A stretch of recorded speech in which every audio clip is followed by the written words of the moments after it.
Masih selanjutnya pemirsa, kasus pencabulan hingga perkosaan atau ruda paksa terhadap anak di tanah air setiap tahun jumlahnya mencapai ribuan.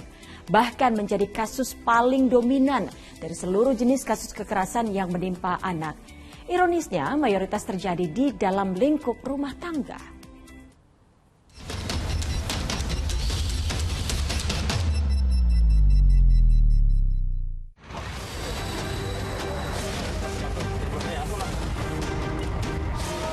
Polisi menangkap seorang pria warga Gandus, Palembang lantaran menyetubui anak kandungnya sejak tahun 2021. Di bawah ancaman, korban yang masih berusia 14 tahun berulang kali dipaksa melayani nafsu bejat sang ayah. Derita yang sama juga harus ditanggung seorang anak perempuan berusia 12 tahun di Muara Enim, Sumatera Selatan. Puluhan kali ia disetubui ayah kandungnya yang menduda dan kecanduan menonton film dewasa. Tak kalah tragis, nasib seorang gadis kecil di Garut, Jawa Barat yang hamil akibat berulang kali disetubui ayah kandungnya. Ironisnya, pelaku berdalih merasa menyetubui istrinya yang telah 6 tahun meninggal dunia. Tersangka mimpi melakukan hubungan badan dengan istri atau almarhumah istrinya. Dan ketika terbangun, melihat bahwa korban ini seperti selayaknya istrinya sendiri.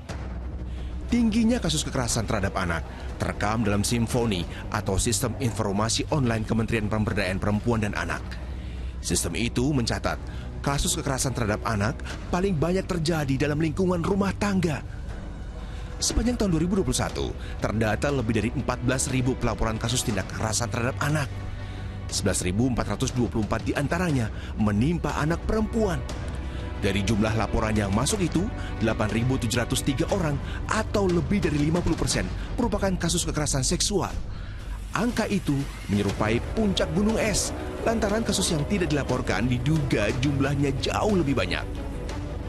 Anak sangat rentan menjadi objek kekerasan seksual lantaran tak berdaya melawan, apalagi jika pelakunya orang terdekat. Padahal kekerasan seksual meninggalkan luka jiwa yang bisa bertahan selamanya. Trauma kejiwaan itu bahkan bisa merusak sistem kerja otak korban yang akan mempengaruhi caranya menjalani hidup selanjutnya. Kalau menurut penelitiannya ya, seseorang yang pernah mengalami kekerasan seksual itu ternyata mekanisme atau dampaknya otak itu sama dengan seseorang yang mengalami cedera kepala. Jadi seperti orang kecelakaan seperti itu ya.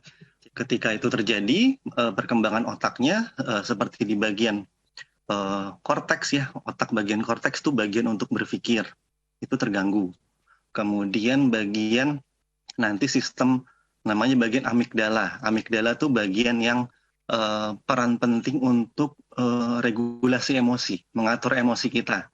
Jadi nanti kalau pernah mengalami kekerasan seksual, amigdalanya itu akan bekerja secara berlebihan.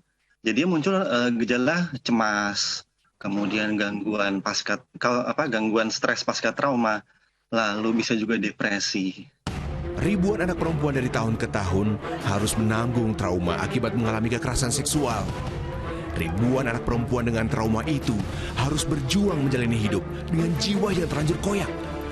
Padahal anak adalah hadiah dari Tuhan yang harus dijaga dan dilindungi martabatnya. Tim Liputan melaporkan.